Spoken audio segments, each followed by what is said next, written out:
गौआ सहरिया में सगरो डगरिया में गेरुआ कलर दिखता।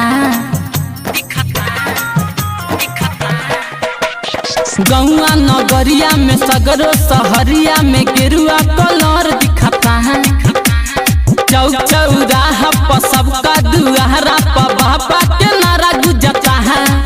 मथे पगड़ी देखा बांध कमर लेके हाथ जल सब भरे लागल हो।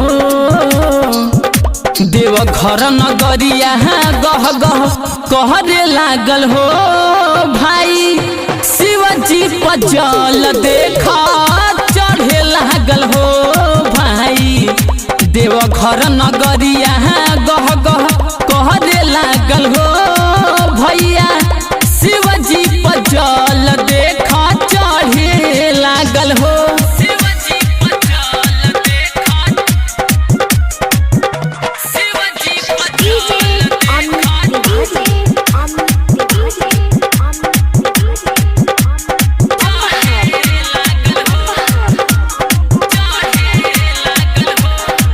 लड़का सियान देखा नयंती जाली रहिया में बजावेली उतताली। भंगिया के केहू पिएला केहू तो चिलम खींचेला। लड़का सियान देखा नयंती जाली रहिया में बजावेली खूबे ताली। बट बाबा के बूटी में दम नया सीतम इहे सब कहे लागल हो। देवघर नगरिया गह गह कहरे लागल हो। भाई शिवजी पर जल देखा चढ़े लागल हो। भैया देवघर नगरिया गह गह कहरे लागल हो। भैया शिवजी पर जल देखा चढ़े लागल हो।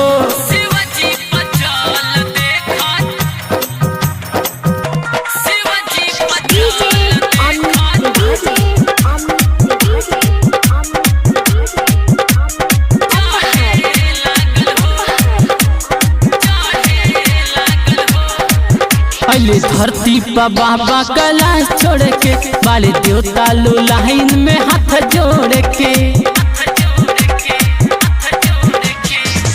बाबा के सेवकवा झूमेला सब लोग चरण चूमेला।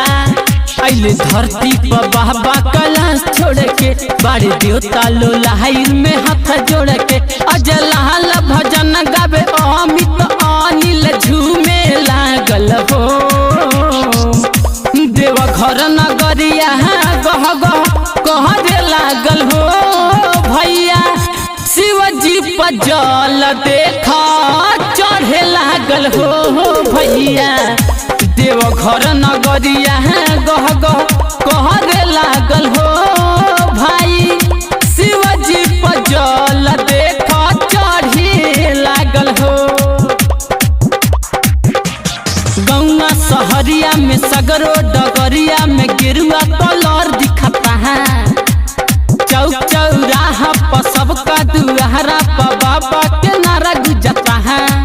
माथे पगड़ी देखा बांध कवर लेके हाथ जल सब भरे लागल हो। देवघर नगरिया गह गह कहरे लागल हो। भैया शिवजी पर जल देखा चढ़े लागल हो। भैया देवघर नगरिया